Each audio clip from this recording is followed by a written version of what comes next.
quand la Providence tranche en faveur de la paix.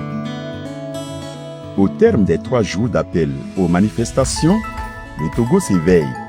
Fidèle à son rythme, les marchés s'ouvrent au public, les travailleurs toujours dans leur train-train, les enfants sourient à la vie. Le pays continue sans fracas, sans chaos. Et pourtant, il y a à peine 3 jours, certains misaient sur le désordre. Les 26, 27 et 28 juin 2025 devaient marquer, selon leurs auteurs, le basculement, un soulèvement, un tournant. Mais que s'est-il passé en réalité? Rien. Un échec retentissant, un chaos avorté. Le peuple togolais n'a pas répondu à l'appel, il n'a pas cédé aux injonctions virales de quelques internautes blogueurs, influenceurs autoproclamés, souvent coupés des réalités profondes du pays. Car le Togo ne se dirige pas à coups de hashtag. Il ne se construit pas dans l'ombre des écrans, ni sous le diktat de l'étranger.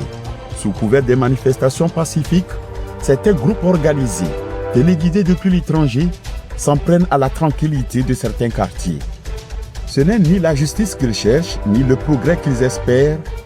Ils deviennent les bras d'une manœuvre, d'un théâtre bien ficelé dont le scénario s'écrit loin de nos réalités. Manifestation pacifique amène nul, dites-vous? Mais depuis quand la paix s'exprime-t-elle avec la casse, la terreur et la haine?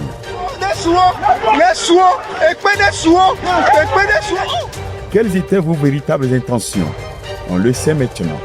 Faire vaciller l'ordre républicain, contester l'investiture du président du Conseil, légitimement choisi par les institutions établies selon les lois de la République togolaise. Mais le peuple togolais ne se trompe pas. Il a déjà vu, déjà compris. Le 6 juin, il est resté calme. Les 26, 27 et 28, il est resté debout. Et il ne s'est rien passé et rien ne se passera. Rien sinon la continuité tranquille d'un pays debout. Face au slogan creux, il a opposé le silence lucide. Et pour confirmer le choix du ciel, la nature elle-même s'est exprimée. Une pluie torrentielle s'abat sur Lomé, lave les rues, apaise les tensions, purifie l'atmosphère. Non, ce n'est pas un hasard, c'est un signe. Le signe que le Togo n'appartient pas à ceux qui veulent le casser, le détruire, mais à ceux qui le construisent. Le signe que l'amour de la patrie ne s'exprime pas dans le vacarme de la subversion, mais dans l'engagement, le travail et la continuité.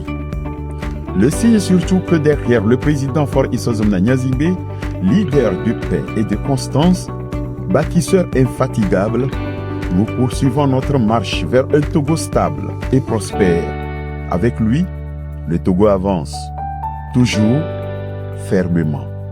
Car, pendant que certains rêvent le chaos, d'autres bâtissent. Le peuple togolais s'est éveillé et il sait. Il sait que la paix est un choix, un engagement, une exigence collective. Le 26 juin, la tentative a échoué.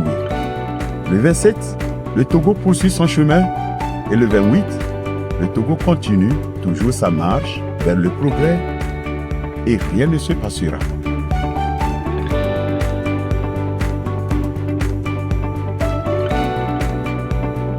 Que chacun le comprenne, que nul ne peut se dresser contre la marche de l'histoire. Que celui qui veut voir, voit. Que celui qui veut comprendre, comprenne. Et que vive la République togolaise dans l'apaisement, l'unité et la dignité. Le Togo est en marche.